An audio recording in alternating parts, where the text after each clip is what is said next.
जाति के नाम पर अपमान बंद करो, जेंडर के नाम पर अपमान बंद करो, यही है एजेंडा। और क्या? तो क्या अभी आपने फिर आपको लगता है कचरा, आपने कहा मैंने कहा है कि डॉक्टर लोहिया ने कहा है, मैं क्यों कहूँ?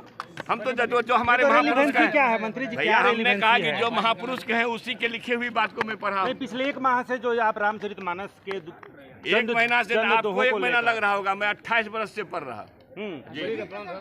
तो आपने अभी जिन्हें सुना ये है बिहार के शिक्षा मंत्री।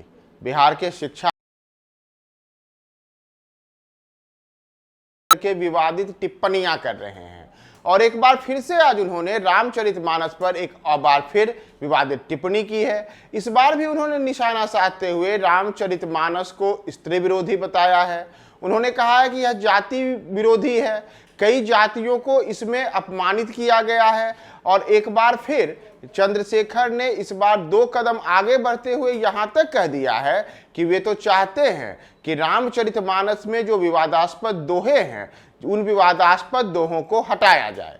दरअसल बिहार के शिक्षा मंत्री चंद्रशेखर का जो ये लगातार रामचरितमानस को लेकर के विवादित टिप्पणी करने का सिलसिला है, यह कोई पहला मौका नहीं है। आप याद करें, पिछले करीब 2-2.5 महीने से लगातार गाहे बेगाहे चंद्रशेखर इसी तरीके से रामचरितमानस पर अपनी विवादित टिप्पणियां करते रहे हैं। इसके लिए उन्हें कई बार अपने ही नेताओं से सुनना भी पड़ा है, यानी कि महागठबंधन में जो शामिल दल हैं उन दल के कई नेताओं को भी रामचरितमानस पर किया जा रहा चंद्रशेखर का बयान नागवार गुजर रहा है। जैसे जदयू के विधायक हैं डॉक्टर संजीव ने आज ही इसे लेकर के कहा कि चंद्रशेखर तो मेंटली डिसऑर्डर हो चुके हैं, वे चीप पब्लिसिटी के लिए इस प्रकार की बातें करते हैं। बावजूद इसके चंद्रशेखर का रामचरितमानस पर लगातार विवादित टिप्पणी करने का सिलसिला थम नहीं रहा है।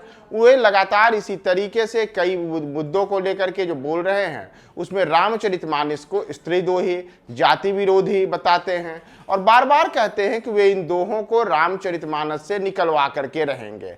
इस बार तो उन्होंने यहां तक कहा है कि वे कोई पहली बार रामचरितमानस का विरोध नहीं कर रहे हैं, बल्कि रामचरितमानस के जिन दोहों को चंद्रशेखर विवादास्पद बता रहे हैं उस पर वे कह रहे हैं कि वे पिछले 28 वर्षों से इसका विरोध में हैं। पिछले 28 वर्षों से वे रामचरितमानस का विरोध कर रहे हैं और इस बार एक कदम और आगे बढ़ते हुए उन्होंने रामचरितमानस को लेकर के यहां तक कह दिया कि यह तो बिल्कुल कचरा ग्रंथ है। और ये बिहार के शिक्षा मंत्री हैं। दरअसल शिक्षा मंत्री चंद्रशेखर के जो ये लगातार रामचरितमानस पर आ रही विवादित टिप्पणियां हैं, ये विवादित टिप्पणियां उनके लिए चीप पब्लिसिटी स्टंट है या फिर वे इस तरीके के जो बयान दे रहे हैं, यह बयान किसके के इशारे पे दे रहे हैं।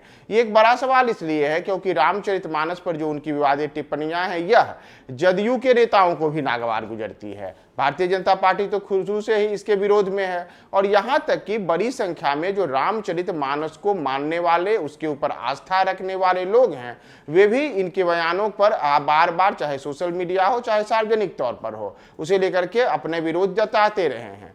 बावजूद उसके बिहार के शिक्षा मंत्री बिहार में शिक्षा की क्या दुरुस्त स्थिति करेंगे उस पर तो कोई बड़ी बातें कभी नहीं कहते हैं, लेकिन रामचरितमानस को लेकर के लगातार अपनी विवादित टिप्पणियां जारी रखते हैं कि रामचरितमानस ये है, रामचरितमानस वो है। देखना होगा कि अब रामचरितमानस पर जिस तरीके की विवादित टिप्पणी चंद्रशेखर एक बार फिर से किए हैं, तो क्या इससे लेकर के अब महागठबंधन के जो अन्य घटक दल हैं वह फिर अपना विरोध जताते हैं या फिर क्या करते हैं, और कब इन तमाम बातों पर बिहार के मुख्यमंत्री नीतीश कुमार कुछ कहते हैं या फिर उप मुख्यमंत्री तेजस्वी यादव बताते हैं। हम तमाम अपडेट्स आपको बताएंगे। आप हमारे साथ बने रहें न्यूज़ 4 नेशन पे।